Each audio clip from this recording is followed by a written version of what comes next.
Assalamualaikum warahmatullahi wabarakatuh. Selamat pagi siswa-siswiku SMP Negeri 2 Puncu kelas 8, siswa-siswi hebat, siswa-siswi yang luar biasa. Salam Pancasila. Baik anak-anak, kita kembali lagi belajar mata pelajaran yang sangat kita sayangi, yaitu mata pelajaran Pendidikan Pancasila dan Kewarganegaraan. Baik, sebelum memulai pembelajaran, mari kita berdoa bersama-sama. Semoga pembelajaran hari ini bisa bermanfaat bagi kita semua dan kita semua dalam kondisi sehat walafiat. Berdoa dimulai. Berdoa selesai.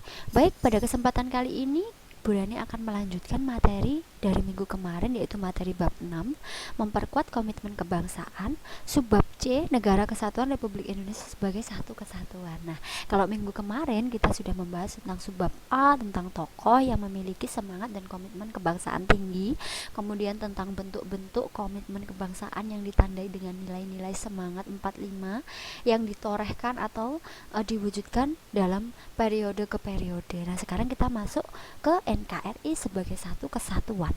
Oke. Yang pertama, kita masuk ke tujuan pembelajaran kita, yaitu mengidentifikasi makna NKRI sebagai satu kesatuan yang utuh. Yang kedua, mendeskripsikan makna kesatuan ditinjau dari segi politik, pertahanan dan keamanan, ekonomi dan sosial budaya. Yang terakhir kemudian yaitu menunjukkan sikap menjunjung tinggi persatuan dan kesatuan. Itu adalah tujuan pembelajaran kita pada hari ini. Ada kata-kata mutiara, yaitu kesuksesan adalah hasil dari kesempurnaan, kerja keras, belajar dari pengalaman, loyalitas dan kegigihan. Ya, jadi kalau kalian semua ingin menjadi orang yang sukses, kalian harus kerja keras. Kalau sebagai siswa, kerja kerasnya apa, Bu? Ya, belajar. Ya, sungguh gigih. Ya, jadi kalau kalian ingin memperoleh kesuksesan di masa yang akan datang, persiapkan dari sekarang. Semangat dan semoga sukses. Kita masuk di materi. Menurut Muhammad Yamin, ya, bahwa kita hanya memerlukan negara yang sifatnya unitarisme dan wujud negara kita adalah NKRI. Ya, benar ya, sampai saat ini, sejak terbentuknya sebuah negara ini, bentuk negara kita adalah Negara Kesatuan Republik Indonesia. Dibuktikan dengan pasal 1 ayat 1 Undang-Undang Dasar 1945 menyatakan bahwa negara Indonesia adalah negara kesatuan yang berbentuk republik, serta diperkuat pada pasal 37 ayat 5, yaitu khusus mengenai bentuk negara kesatuan Republik Indonesia tidak dapat dilakukan perubahan. Artinya NKRI, bentuk negara kita itu sudah bulat, sudah permanen dan tidak bisa diganti-ganti. Ya, ini diatur di dalam Undang-Undang Dasar 1945. Baik. NKRI terdiri dari berbagai macam suku, ras, agama, dan juga budaya, serta memiliki dasar negara Pancasila dan semboyan Bhinneka Tunggal Ika. Bahkan menurut Badan Statistik tahun 2010 menunjukkan bahwa Indonesia itu memiliki 1128 suku bangsa. Ya, jadi Indonesia itu adalah negara kepulauan yang terpisah jarak, kemudian terdiri dari berbagai macam suku, bangsa, agama, budaya. Ya, maka bentuk negara kesatuan Republik Indonesia itu adalah bentuk negara yang paling tepat untuk negara kesatuan Republik Indonesia. Ya, dengan semboyan Bhinneka Tunggal Ika, yaitu berbeda-beda namun tetap satu. Nah, kemudian kesatuan Indonesia itu dipandang dari 4 segi, yaitu politik, pertahanan, keamanan, ekonomi, dan sosial budaya. Kita ambil penjelasannya satu persatu. Yang pertama, Indonesia sebagai kesatuan politik.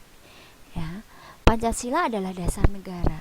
Ya, kalian sudah tahu ya, dasar negara kita adalah Pancasila. Untuk itu setiap penyelenggaraan kenegaraan harus berdasarkan Pancasila. Setiap produk hukum apapun itu harus sesuai dengan nilai-nilai Pancasila, tidak boleh bertentangan. Semua rakyat Indonesia harus beriman dan bertakwa kepada Tuhan Yang Maha Esa sesuai Pancasila sila pertama. Menjunjung persatuan, mengutamakan musyawarah, kesejahteraan harus dirasakan seluruh rakyat. Ya, ini semua digali dari nilai-nilai Pancasila. Artinya semua penyelenggaraan kehidupan negara harus berdasar Pancasila. Bangsa Indonesia harus memiliki perasaan senasib sepenanggungan, satu tanah air dan sebangsa. Ya, untuk apa? Untuk meraih cita-cita bangsa.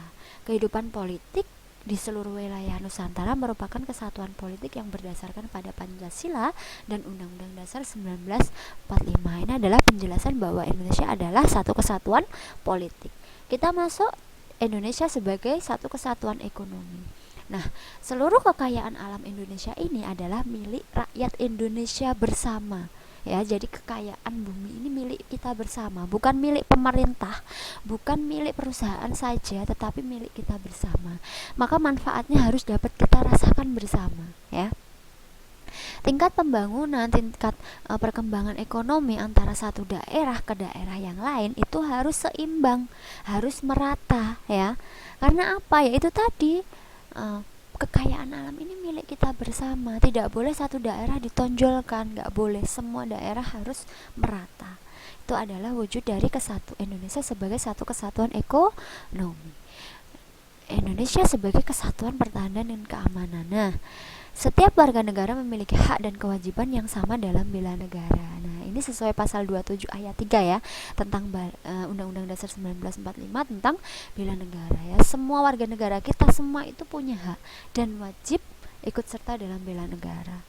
Ancaman pada suatu daerah adalah ancaman kita semua, ancaman seluruh bangsa ya. Jadi kita harus menjunjung tinggi persatuan, saling peduli dan melindungi. Nah, itu adalah wujud dari Indonesia adalah satu kesatuan pertahanan dan keamanan. Yang keempat, Indonesia sebagai satu kesatuan sosial dan budaya, yaitu Indonesia adalah negara kepulauan ya. Jelas ada Pulau Jawa, Pulau Sumatera, Pulau Kalimantan dan lain sebagainya.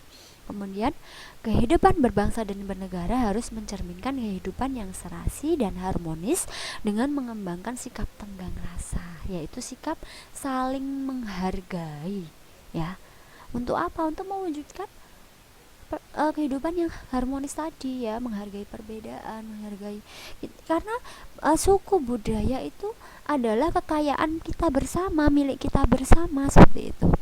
Nah, ini keanekaragaman budaya masyarakat adalah satu kesatuan dan milik bersama. Keanekaragaman adalah kekayaan bangsa yang menjadi modal pengembangan budaya. Jadi ini milik kita bersama, harus kita jaga bersama. Tidak ada budaya yang lebih baik, tidak ada budaya yang paling baik. Semua budaya itu bagus. Semua budaya itu adalah milik kita bersama. Kita jaga, kita lestarikan budaya kita.